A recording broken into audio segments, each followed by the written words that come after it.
Ujian promosi doktor Saudari Jumrain dibuka oleh Ketua Sidang.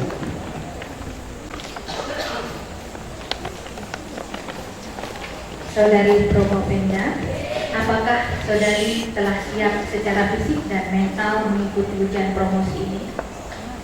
Insyaallah siap.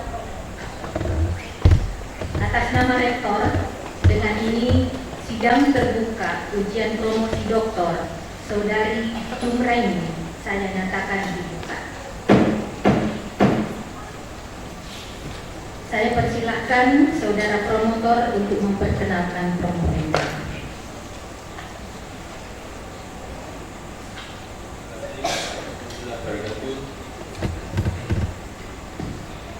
Promopendus nama Jumraini lahir di Sopeng 23 Juli 1968.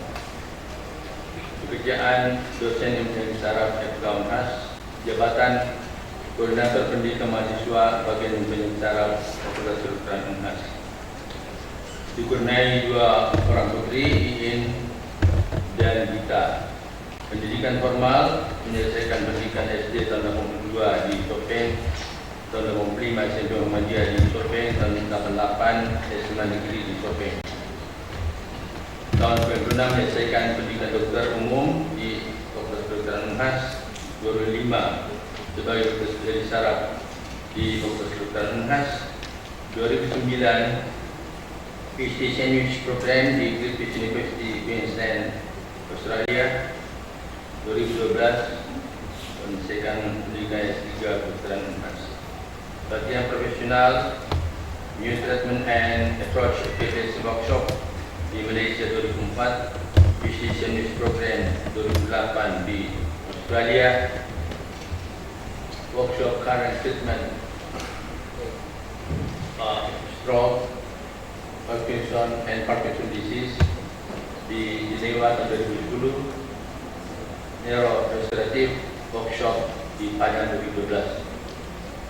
Pekerjaan 96 sampai 99 kepala puskesmas di Sopeng, 2000 sampai sekarang dosen bagian spesialis saraf Fakultas Kedokteran Unhas, 2005 sampai sekarang dosen spesialis saraf di Rumah Sakit Mustina dan Rumah Sakit Wahidin, 2008 sampai sekarang dosen luar biasa di Universitas Muhammadiyah Jakarta, Universitas Nusa Cendana Kupang, Universitas Al-Khairah Payung, Universitas Al-Leo di Kendari, Universitas Muslim Indonesia di Makassar, Universitas Muhammadiyah di Makassar. Beberapa karya ilmiah antara lain ICOPID, Cognitive Impairment di Kongres Bersama Ilmiah Nasional Pardos Jakarta 2002 sebagai pemenang makalah terbaik pertama. Analisis intensitas masa tulang penderita epilepsi yang mendapat pengobatan penelitian dan penobatan jangka panjang dengan morfometi metakarpal, tesis tahun 2005. Analisis kadar keburuhan plasma penderita stroke Indonesia, seminar memori kerumunan Indonesia Malaysia di UKM Kuala Lumpur Malaysia 2010. Hubungan antara polymorphism gen BCL1 dan gen promoter 148 CSA beta penuhi dengan kadar keburuhan plasma penderita stroke gen akut, disertasi tahun 2012.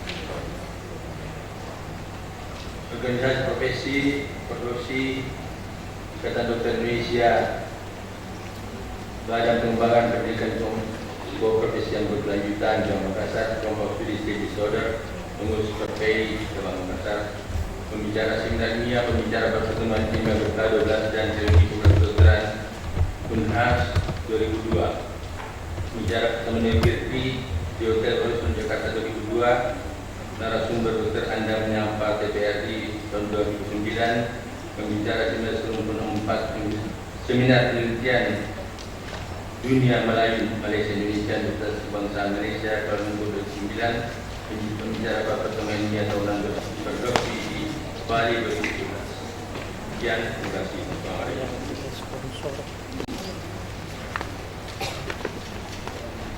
Selanjutnya saya persilahkan Promopenda mempresentasikan ringkasan disertasi maksimal 20 menit. Assalamualaikum warahmatullahi wabarakatuh. Selamat pagi dan salam sejahtera bagi kita semua.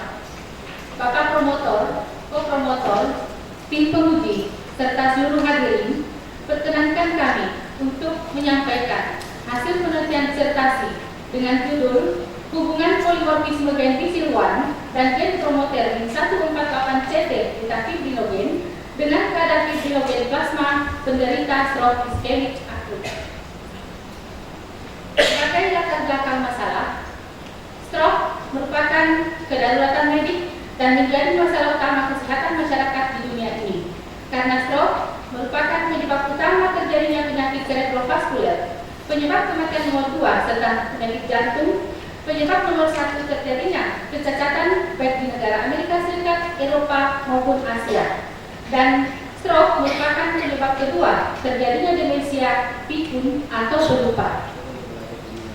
Di dunia ini diperkirakan ada 15 juta penderita stroke setiap tahun, 5 juta meninggal karena stroke dan 5 juta diantaranya mengalami kecacatan permanen. Penderita stroke 60% berada di negara berkembang termasuk Indonesia. Insiden stroke meningkat seiring dengan bertambahnya usia, di mana setelah usia 35 tahun dengan penambahan 10 tahun usia, maka risiko stroke akan meningkat menjadi 2 kali lipat. Laki-laki lebih banyak menderita stroke dibandingkan dengan wanita. Bahkan menurut World Day Stroke 2010, setiap 6 detik ada 1 orang yang meninggal dunia karena stroke dan setiap 6 detik ada 1 orang yang mengalami stroke. Secara definisi, stroke adalah gangguan fungsi cerebral baik lokal maupun global yang terjadi secara tiba-tiba dalam waktu 24 jam atau lebih atau berakhir dengan kematian yang semata-mata disebabkan oleh gangguan vaskuler. Menurut jenisnya, stroke ada 2, yaitu hemorrhagic stroke atau stroke perdarahan dan ischemic stroke atau stroke karena sumbatan. 80-85% dari seluruh jenis stroke adalah ischemic stroke. Faktor psikostroke. Secara lebih besar, ada 2 jenis faktor risiko stroke, yaitu unmodified risk factor atau yang tidak dapat dimodifikasi, misalnya faktor genetik atau keturunan, faktor umur, biasanya pada usia lanjut, faktor jenis kelamin, biasanya pada laki-laki, dan faktor ras adalah pada negroid. Dan faktor risiko yang dapat dimodifikasi adalah hipertensi, jantung koroner, diabetes mellitus, merokok, obesitas, asam urat yang tinggi, stres, kolesterol tinggi, narkoba, dan lain. Fibrinogen merupakan salah satu faktor risiko yang belum dikenal dalam masyarakat kita. Penelitian epidemiologi menunjukkan bahwa kadar fibrinogen plasma yang tinggi merupakan faktor risiko utama dan penyakit vaskuler seperti jantung koroner, stroke, dan penyakit arteri perifer. Kadar fibrinogen plasma juga dapat menjadi prediktor terjadinya suatu risiko penyakit kardiovaskuler yang telah diteliti oleh Framingham Study dan Brad Study. Kadar fibrinogen tinggi juga dapat menjadi faktor risiko stroke, di mana pada mereka yang memiliki kadar fibrinogen di atas 500 mg memiliki risiko 12 kali untuk menderita stroke dengan tekanan darah tinggi atau tekanan sistolik lebih dari 180 mm². Twin study adalah suatu penelitian yang cross-sectional dan menunjukkan bahwa faktor genetik sangat kuat peranannya sebagai faktor risiko stroke. Beberapa gen yang berperan pada risiko stroke ini adalah contoh CADASIL yang lokasi gennya berada pada kromosom 19p12. Penelitian oleh Grass pada 1.200 kasus kembar menemukan bahwa ditemukan insidensi stroke sebesar 17,7% dan pada kasus kembar disikot sebesar 3,6%.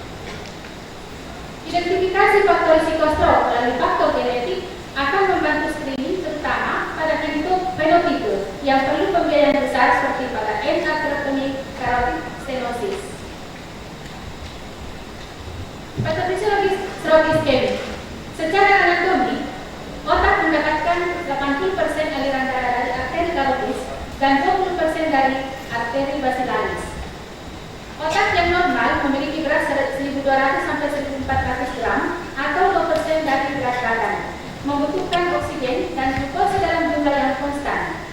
Sekitar 20% volume darah atau 700 cc darah per menit dipompakan oleh jantung menuju otak. Ancaman pada otak terjadi bila suplai darah yang mengalami penurunan atau hambatan dan timbul komplikasi berupa kematian jaringan atau infark. Tayangan ini akan memperlihatkan bagaimana suatu stroke terjadi akibat sumbatan atau suatu oklusi.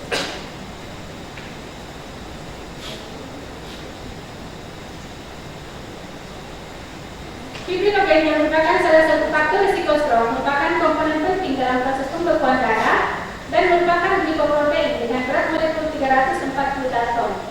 Fibrinogen ini sintesis di hati dan megakariosit dan memiliki kadar normal sekitar 200 sampai 400 mg per desiliter.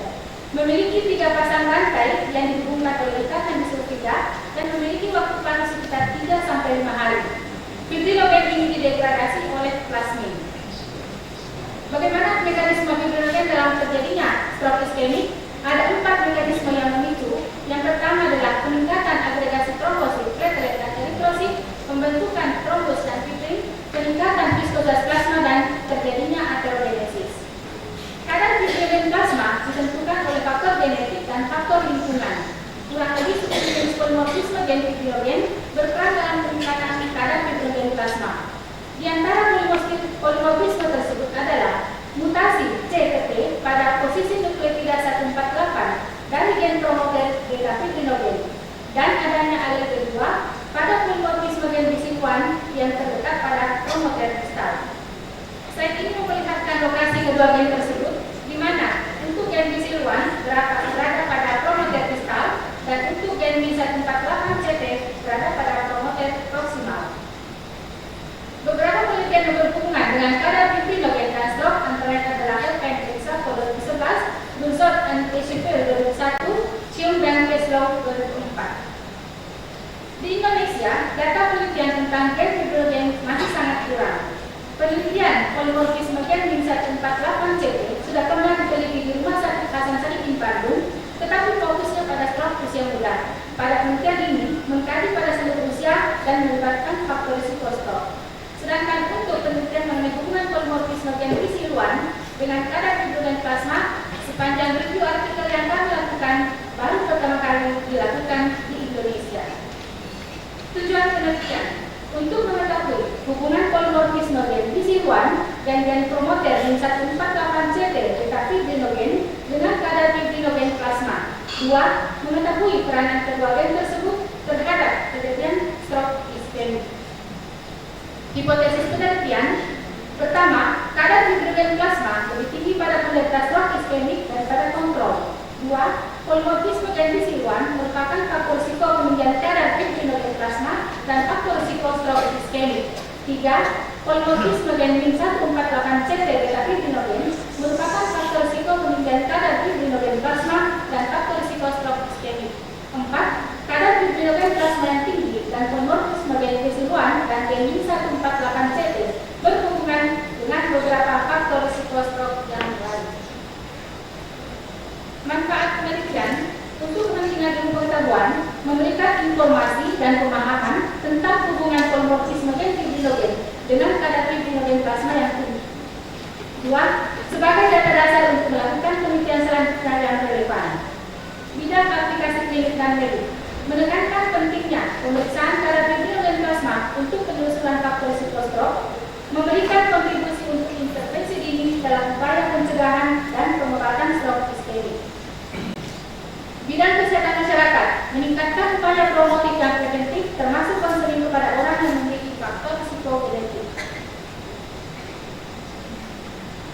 Sebagai kerangka teori pada penelitian kami bahwa fibrinogen plasma dikendalikan oleh 3 gen yang berbeda, yaitu gen alpha, gen beta, dan gen gamma.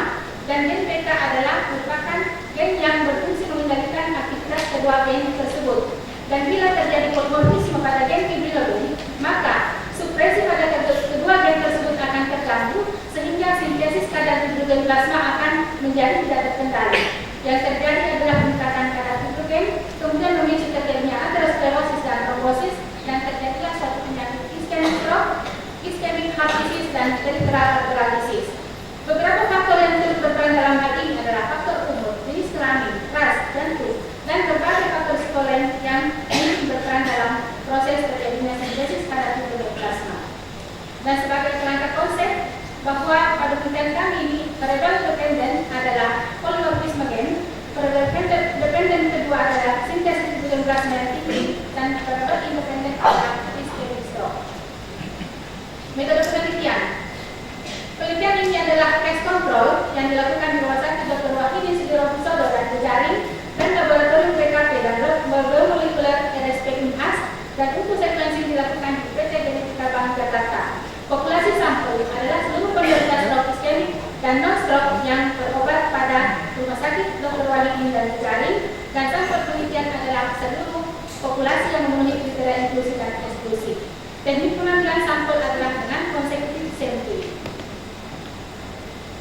Untuk kriteria inklusi dan eksklusi untuk sampel terlihat pada slide ini, dan untuk kriteria inklusi dan eksklusi untuk kontrol terlihat pada slide ini.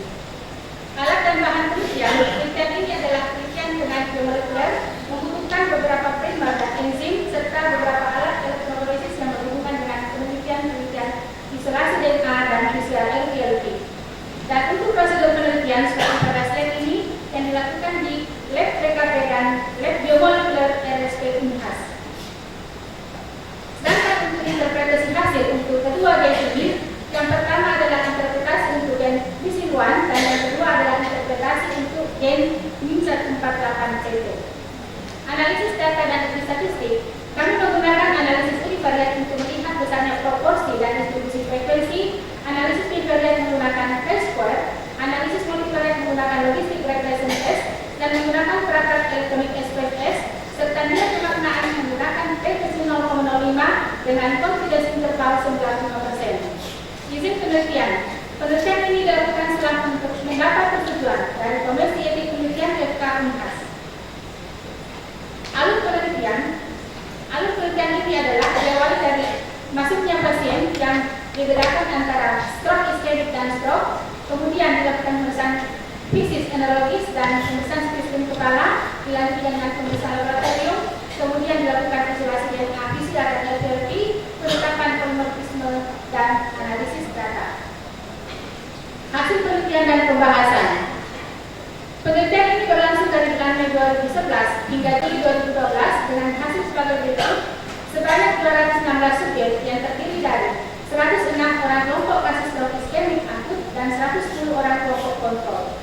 Rentang usia antara 22 sampai 80 tahun, di mana kasus memiliki rata umur 59,16 tahun dan kontrol memiliki rata antara 10,6 tahun. Tabel ini memperlihatkan karakteristik umum dan uji homogenitas sampel. Pada penelitian ini didapatkan uji homogenitas untuk jenis kelamin, dislipidemia dan merokok dengan P lebih besar daripada 0,05 dan tidak homogen untuk umur, hipertensi dan DE. Hal ini disebabkan oleh karena teknik pengumpulan kami adalah consecutive sampling. Grafik ini memperlihatkan hubungan kadar hidrogen plasma dan stroke iskemik, dan pada penelitian ini menunjukkan terdapat hubungan yang bermakna antara kadar hidrogen plasma dengan kejadian stroke iskemik dengan odds ratio sebesar 16,5. Hal ini sesuai dengan penelitian oleh cohort 2004 yang menyatakan bahwa fibrinogen merupakan prediktor stroke dan penangkal aterosklerosis. Pada penelitian ini didapatkan rata kadar hidrogen pada kelompok kasus adalah 423,48 mg sesuai dengan temuan oleh Kenneth Elzoko 2009. Patomekanisme kadar hidrogen plasma menemukan stroke iskemik nampak pada gambar ini bahwa bila kadar hidrogen plasma tinggi maka akan terjadi cedera pada sel endotel, dan pada saat itu akan mulai terjadi agregasi trombosit dan platelet yang akan memicu timbulnya peningkatan viskositas plasma, kemudian terjadi proses aterosklerosis dan berlanjut menjadi trombosis. Bila trombus mengalami nekrosis maka akan lepas menjadi emboli dan mengikuti aliran darah dan terjadilah stroke iskemik. Grafik ini memperlihatkan hubungan polimorfisme gen BISIN1 dengan kejadian stroke iskemik, dan grafik berikutnya memperlihatkan hubungan polimorfisme gen BISIN1 dengan peningkatan kadar hidrogen plasma. Dan pada penelitian kami ini didapatkan bahwa kadar hidrogen plasma pada sampel yang memiliki alel B2 lebih tinggi daripada sampel yang tidak memiliki alel B2 dengan P/0,00 dan odds ratio 2,16. Hasil penelitian ini didukung oleh beberapa peneliti seperti pada Ruth Hansen dan teman-teman, dan menemukan bahwa terdapat polimorfisme gen yang erat kaitannya dengan penyakit arteri perifer dan infark miokard. Hubungan polimorfisme gen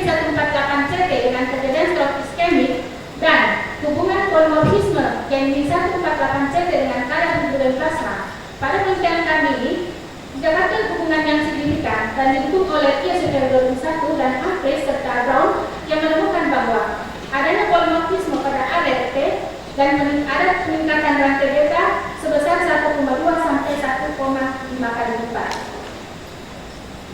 Pada mekanisme polimorfisme gen Gisirwan dan gen promotor meningkatkan kadar hidrogen plasma, diketahui bahwa polimorfisme gen ini adalah mensupresi atau merepresi gen alfa dan gen gamma, di mana terjadi penurunan represi sehingga sintesis kedua gen tersebut terhadap hidrogen plasma menjadi meningkat.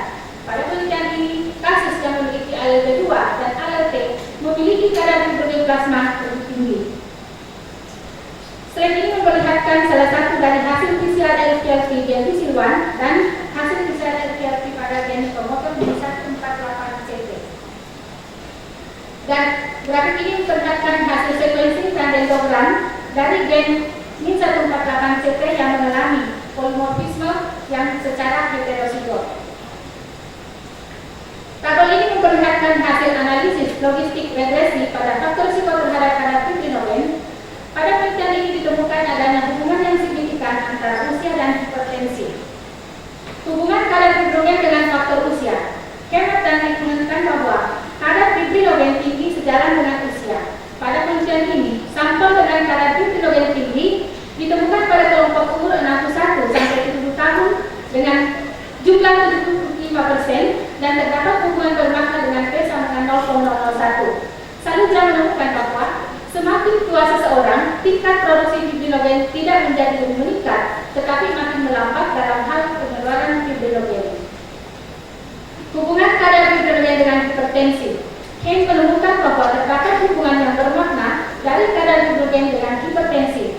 Penelitian ini, sampel yang memiliki kadar hidrogen tinggi lebih banyak pada sampel yang menderita hipertensi dan rata-rata sampel memiliki tekanan darah sistolik tinggi. Peningkatan tekanan darah berhubungan dengan adanya aterogenesis dan aterotrombosis. Dengan demikian, diperkirakan hubungan kadar fibrinogen plasma dengan hipertensi terjadi secara tidak langsung. Simpulan. Penelitian kadar hidrogen plasma berhubungan secara signifikan dengan kejadian stroke iskemik. Polimorfisme gen Gisirwan dan gen promoter Min148CT secara bermakna berperan meningkatkan kadar hidrogen plasma pada penderita stroke iskemik. 3. Polimorfisme gen Gisirwan dan gen promoter Min148CT berhubungan secara signifikan dengan kejadian stroke iskemik. Dan penelitian kadar fibrinogen plasma berhubungan dengan faktor umur dan hipertensi.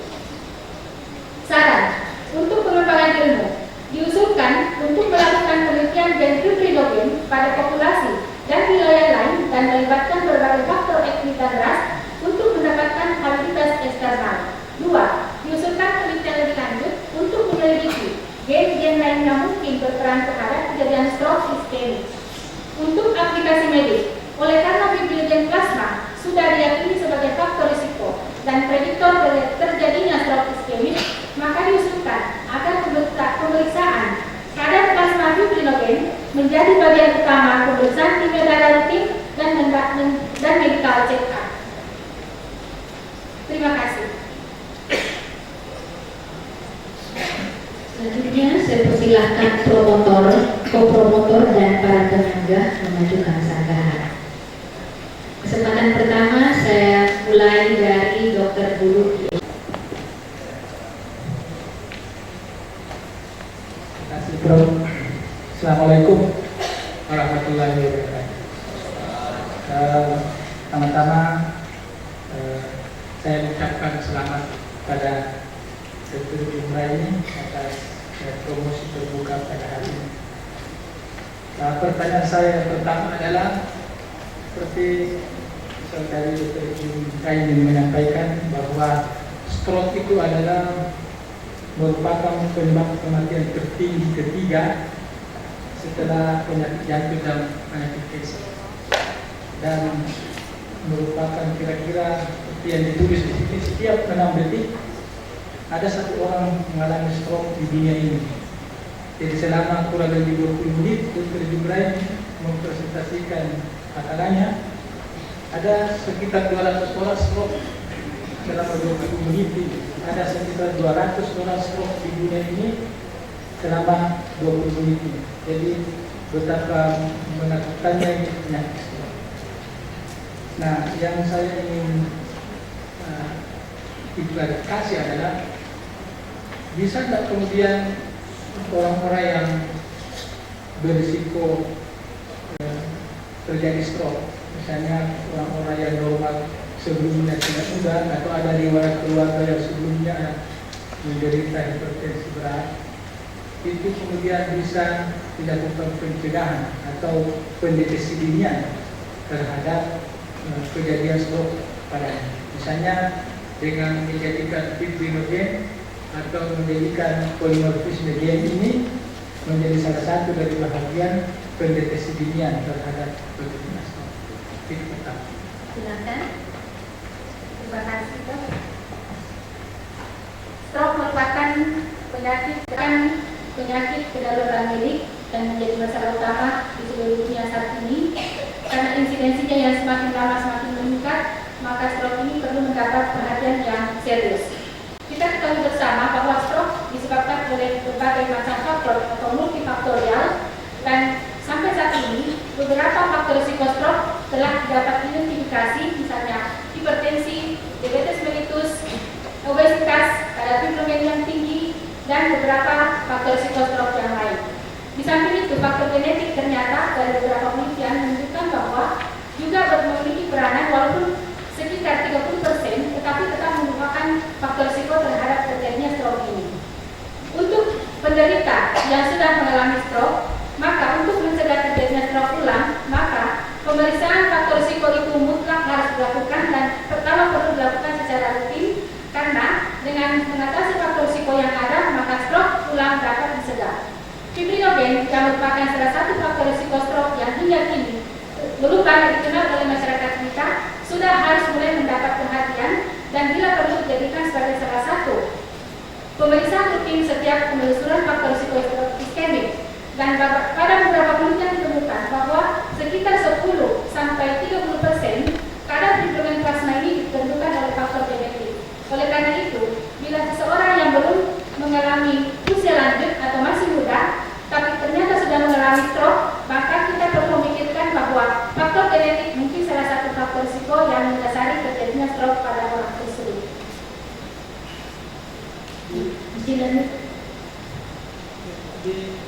Di laboratorium misalnya, apakah sudah ada satu preparat pemeriksaan kadar fibrogen secara umum?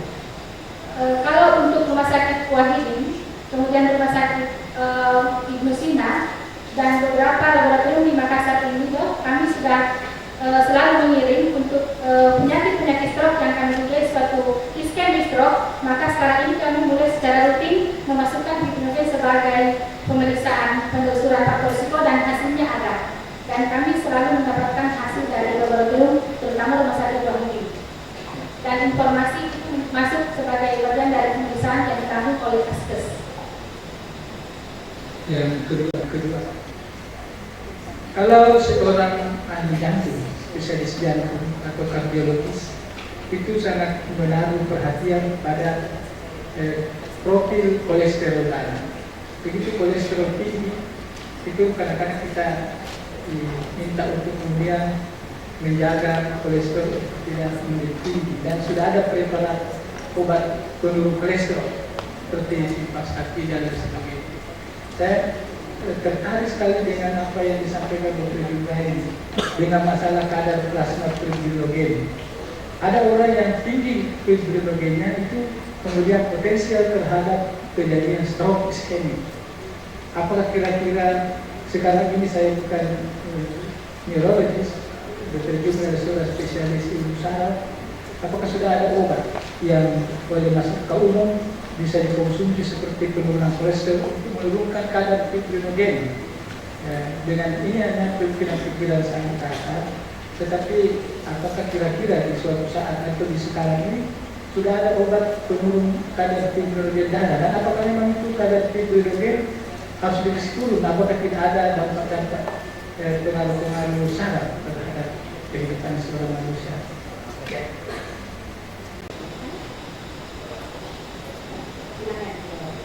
Terima kasih, Dok. Fibrinogen hingga saat ini memang belum ada pengobatan secara khusus. Namun, beberapa obat yang berpengaruh terhadap agregasi platelet trombosit seperti CPK atau clopidogrel, ticlopidin, dan asam asetilsalicilate telah ditengarai berpengaruh untuk menurunkan viskositas plasma dan menurunkan kadar fibrinogen, walaupun belum ada penelitian secara detail menghubungkan antara kedua obat tersebut. Namun beberapa penelitian terakhir juga menemukan bahwa salah satu bisa ular yang telah mulai dikembangkan di Thailand dan di Korea juga sudah digunakan untuk menurunkan kadar fibrinogen. Namun demikian, sebenarnya kadar fibrinogen tetap dibutuhkan dalam darah kita karena fibrinogen merupakan salah satu faktor hemostasis yang dibutuhkan untuk pembekuan darah.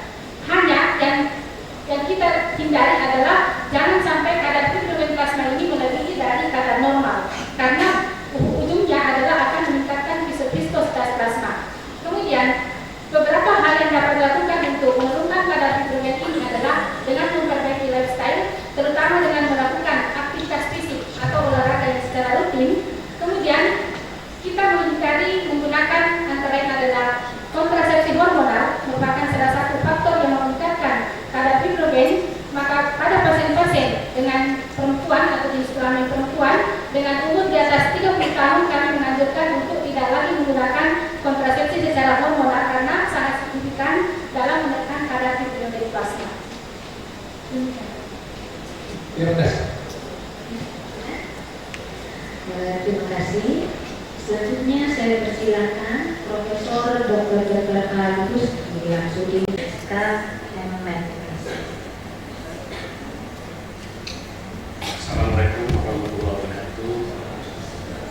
Terima kasih pimpinan sidang yang saya hormati, dan selamat dulu untuk saudari Bunda yang terdidik untuk pemain yang pada hari ini sudah siap untuk menerima pertanyaan-pertanyaan dan akan memberikan saran-saran pada forum yang terhormat ini.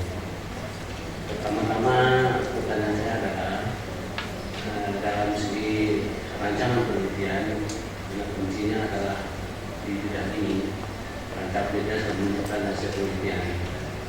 Kenapa Prof. Benda yang terdidik memilih rangka penelitian case control?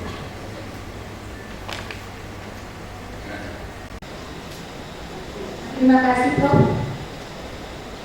Kami memilih case control pada penelitian ini bahwa desain dengan case control sangat cocok untuk penelitian-penelitian epidemiologis untuk mencari faktor risiko seperti pada stroke. Sebenarnya ada beberapa desain penelitian yang lain seperti cohort. Cohort merupakan salah satu desain penelitian yang paling bagus untuk melihat suatu faktor risiko. Namun, kami memikirkan bahwa bila menggunakan suatu desain penelitian cohort, maka kami akan menggunakan atau memerlukan waktu yang cukup lama.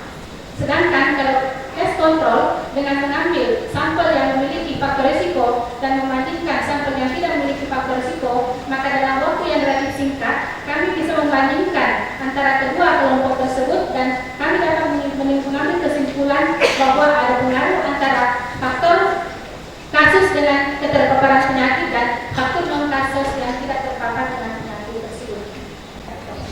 Baik, yang kedua, di dalam setiap mendapatkan gelar tertinggi dalam sisi pendidikan terutama penelitian ini, penelitian ini haruslah penelitian yang original. Pertanyaan saya adalah, pernahkah Profesor yang terdidik ini membaca suatu penelitian sebelumnya yang sebenarnya sama-sama hampir sama dengan penelitian ini? Di mana perbedaannya? Karena kebetulan saya juga sebagai pembimbing kedua penelitian Mas Jawa Imran dari Universitas Pajajaran. Bisa enggak original itu belum tentu mestinya harus betul original, tapi ada modifikasi yang dilakukan. Dalam bentuk apa Prof. Benda yang terdidik untuk melakukan hal ini? Silakan. Terima kasih, Prof. Penelitian kami ini mengkaji dua gen, yaitu gen pada gen beta fibrinogen. Untuk penelitian gen 148CT sudah pernah dilakukan jawab kami Dr. Imran. Namun, Dr. Imran dalam hal ini meneliti gen 148CT ini yang difokuskan pada stroke usia muda. Sedangkan pada penelitian kami ini melihat pada seluruh jenis usia. Kami melihat dari rentang umur 18 sampai 20 tahun, dan pada penelitian kali ini kami juga ingin melihat kaitannya dengan faktor risiko stroke, di mana pada penelitian Dr. Imran tidak melihat kaitan dengan faktor risiko stroke. Yang kedua, VISIN-1 merupakan penelitian yang baru pertama kali di Indonesia dilakukan sepanjang buku artikel yang kami lakukan. Itulah novelty atau kebaruan dari penelitian kami. Yang masih saya Silakan. yang ketiga adalah sesuai dengan sejawat kita Dr. Guru tentang aplikasi klinis. Tadi disebut-sebut mengenai bagaimana melakukan pengendalian di hypertension itu. Ada prevensi primer, tadi disebut ada secondary prevention stroke.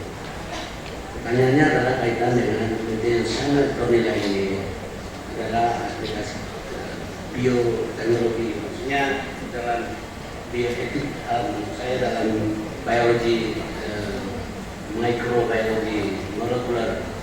Ada enggak intervensi genetik untuk prevensi primer ataupun secondary prevention? Untuk intervensi secara genetik pada suatu kasus stroke iskemik hingga kini masih sangat jarang dilakukan, Prof.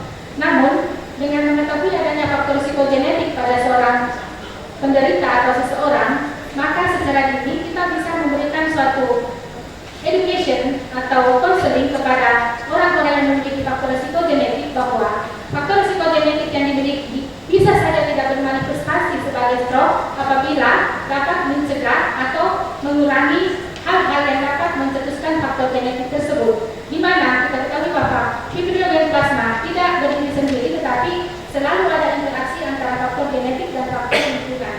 Apabila faktor lingkungan dapat dimodifikasi, misalnya memperbaiki lifestyle, maka kami yakin faktor genetik tersebut dapat tidak bermanifestasi.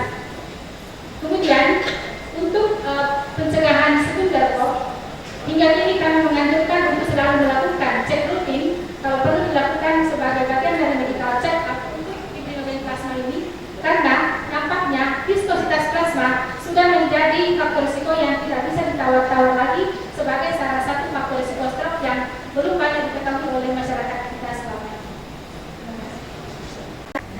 Silakan Prof. Ini Kami informasikan bahwa pertanyaan yang di luar konteks penelitian, tapi berada dalam lingkungan pelayanan kesehatan.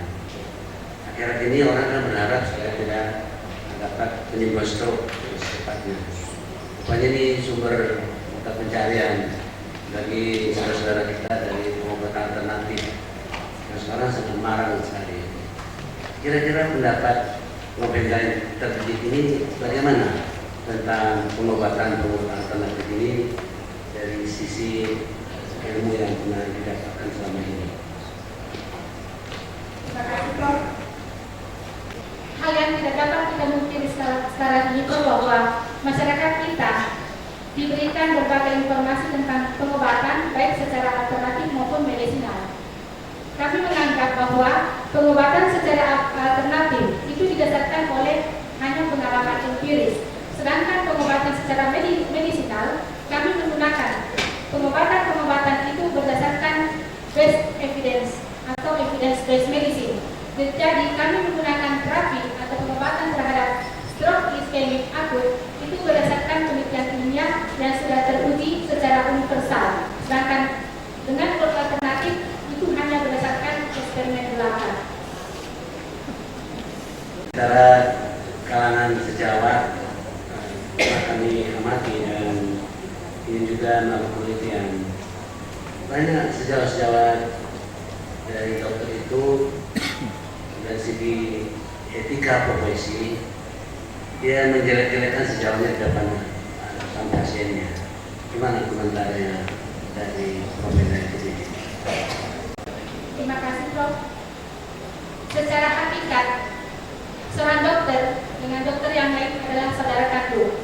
Apabila saudara kandung dari menjelek-jelekan, maka kami pun akan merasa dijelek-jelekan secara pribadi. Oleh karena itu, Prof, kami sangat tidak setuju bila ada hal yang terjadi karena perangan tersebut sangat bertentangan dengan sumpah dokter dan etika kedokteran. Terima kasih. Ya, terima kasih. Perlu kami informasikan bahwa Profesor Dr. Harus Samsudin SPSK ini adalah beliau sebagai penguji eksternal dan diberi kesempatan yang luas untuk memvalidasi disertasi ini. Beliau dari Fakultas Kedokteran UGM dan Universitas Muhammadiyah Jakarta. Terima kasih. Selanjutnya saya persilahkan Profesor Dr. Sarifudin Wahid PhD SDPH.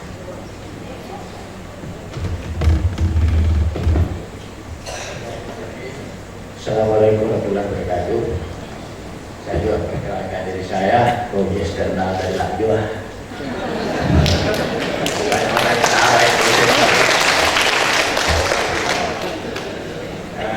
Ada 3 pertanyaan saya. Pertama, sedikit basic. Mutasi gen beta fibrilinogen ini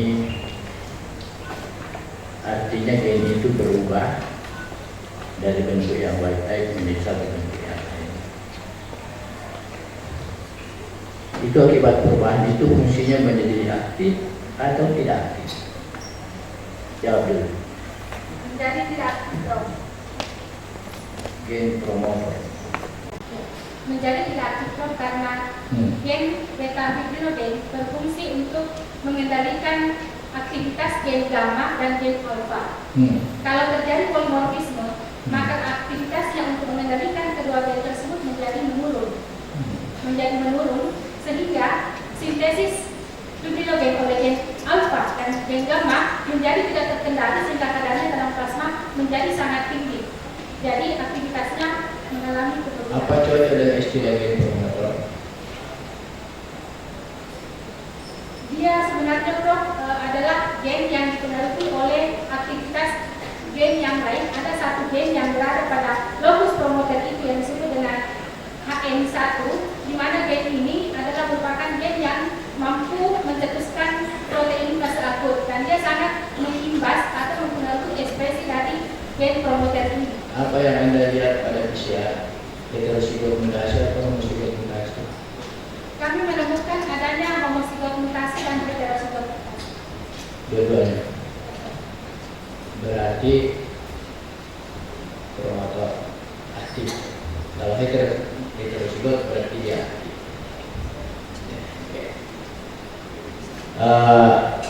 Yang kedua, saya juga mau sedikit mengaplikasi. Kan ada mutasi gen, kemudian muncullah fenotipenya namanya fibrinogen, kadar tinggi dalam darah. Kemudian akhirnya jadi stroke. Kira-kira berkaitan dengan usia, ketika jenjang ini yang mana kira-kira apakah ada juga kalau kita mau mencari faktor risiko pada seseorang, kira-kira berkaitan dengan usia, ada hubungannya kira-kira itu mulai dari awal mutasi gen, kemudian fenotipe muncul fibrinogen, kemudian jadi stroke. Apakah ini juga bisa dirangkaikan dengan usia kira-kira? Kalau mutasi gen itu kira-kira bisa didapat pada usia apa? Usia berapa kira-kira dapat? Usia mana? Terima kasih, Prof. Terjadinya polimorfisme atau mutasi gen, Prof, itu bisa ditemukan pada segala jenis umur. Nampak pada penelitian kami bahwa kami menemukan salah satu sampel. Tidak muncul pada seseorang itu pada usia berapa? Kita bisa temukan pada usia muda atau usia tua? Usia tua. Usia muda lebih pada usia tua, tetapi dapat ditemukan pada semua. Polimorfisme adalah turunan. Jadi pada usia muda. Dan sekarang kenapa fibrinogen tidak dicari pada usia muda? Kenapa kita tidak? Setujukah kamu kalau saya mengatakan bahwa pada usia muda kadar fibrinogen tidak bisa kita pakai sebagai faktor risiko? Tidak setuju, Prof. Kenapa? Karena inilah sekarang yang menjadi dasar. Usia muda. Usia muda justru itulah Prof, kami sekarang ini akan menjadikan sebagai salah satu syarat untuk menentukan faktor psikostroke pada usia muda, karena banyak usia muda yang mengalami stroke tidak ditemukan faktor psikolog yang lazim seperti misalnya diabetes atau hipertensi atau kolesterol tinggi, kami tidak temukan, Prof. Pertanyaannya, kadar glikose dalam darah ditentukan oleh dua faktor, faktor produksi dan faktor ekskresi. Kira-kira yang pada usia muda bagaimana perbedaannya dengan usia tua, pada produksi atau pada ekskresi? Pada produksi, Prof. Berbeda, Berbeda. bukan pada ekskresi. Tidak selain kali mengatakan pada ekskresi. Jadi pada usia muda itu fibrinogen belum meningkat itu, karena ekskresi masih diimbangi dengan ekskresi. Nanti pada usia tua baru kelihatan itu bahwa ekskresi tidak bisa lain mengimbangi produksi, baru kemudian fibrinogen bisa menimbulkan masalah. Walaupun demikian tetap ada stroke pada usia muda, tapi yang banyak pada usia tua.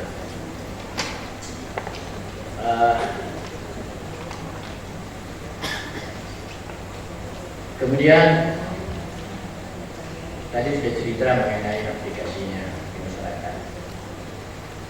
Sekarang saya bertanya juga tadi juga sudah ditanya bagaimana di survei misalnya, apakah perlu di survei yang mengatakan survei berapa orang yang punya motif bagian dimutasi di survei, apa ada 20% dulu atau berapa? Kita melihat kemungkinan, tapi ada sudah bisa data yang lain, dan barangkali orang lain yang lebih banyak tadi.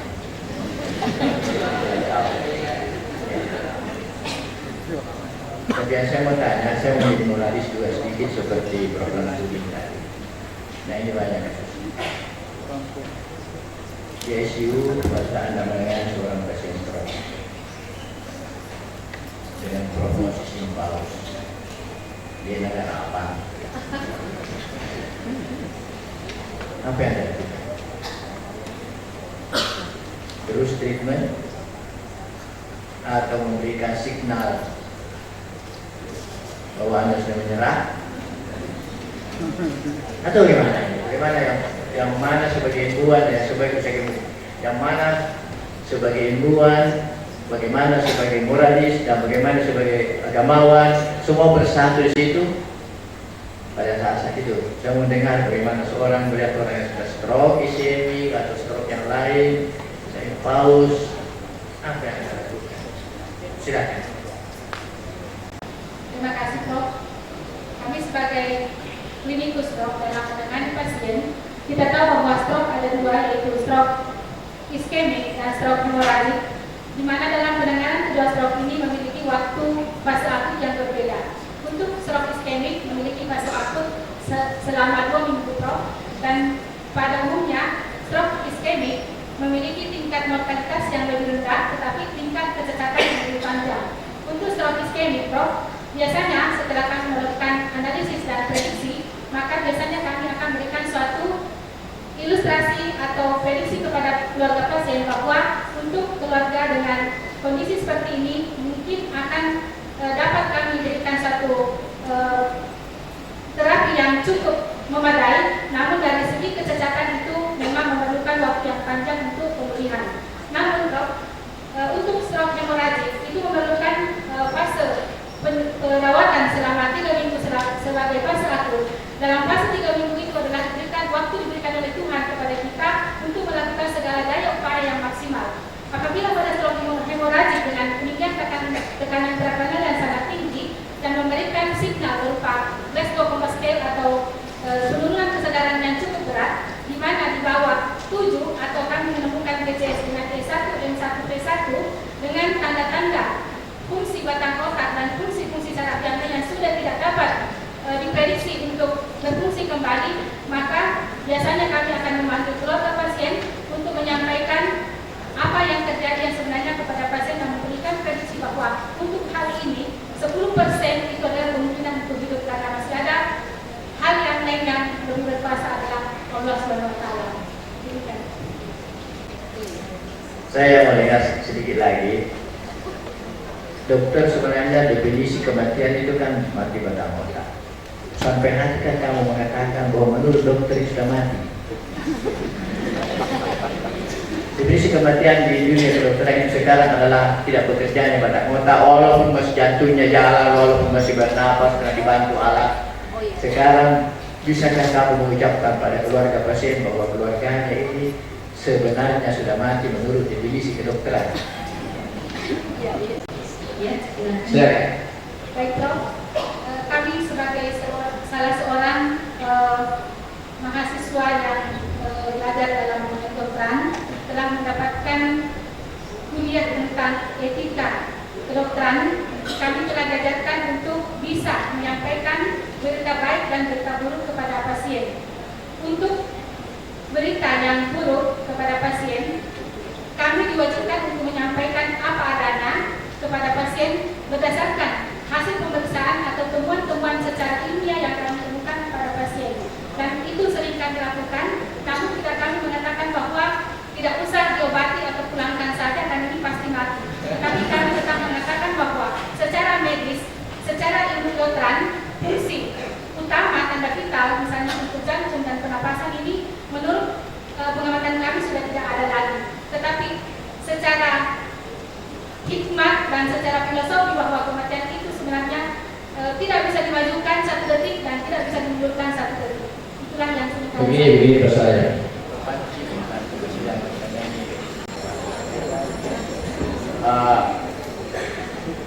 Di ICU, seorang pasien secara ilmu kedokteran sudah meninggal. Itu kalau sudah meninggal, semua hukum sudah boleh berlaku kepada orang itu sebagai orang mati. Ya, secara hukum orang itu sudah bisa diperlakukan sebagai orang mati. Kalau mamanya dia mendonorkan organnya, sudah bisa diambil organnya itu. Itu. Yang saya ini menjadi moralis sedikit saja, tidak banyak. Orang bisa dalam cukup lama dalam ICU sudah sebenarnya sudah batang otak, sudah berfungsi, bisa masih 1-2 hari di situ. Dengan sekarang, sudah 1-2 hari itu berapa biaya keluar? ICU itu yang paling mahal. Ini kira-kira apa? Bagaimana Anda dari segi ilmu kedokteran dengan segi ini? Apakah kita masih memberi harapan walaupun 10%?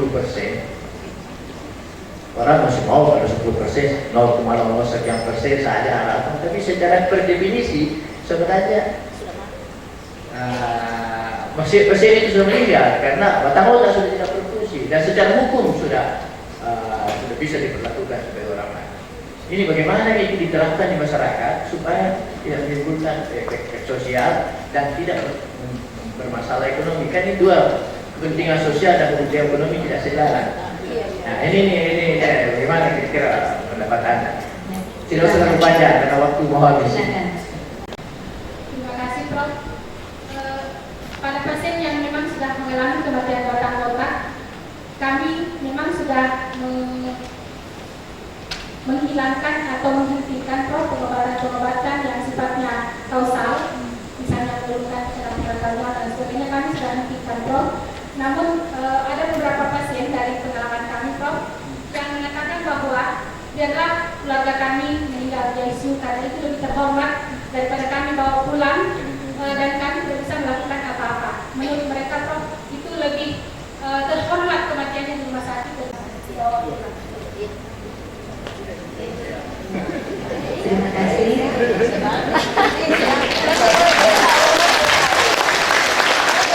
Dan atribut advance anatomy. Berkaitan dengan penelitian saudara bahwa ada penelitian di luar yang di negara luar telah dilakukan penelitian terhadap 6 lokus ya, polimorfisme genetik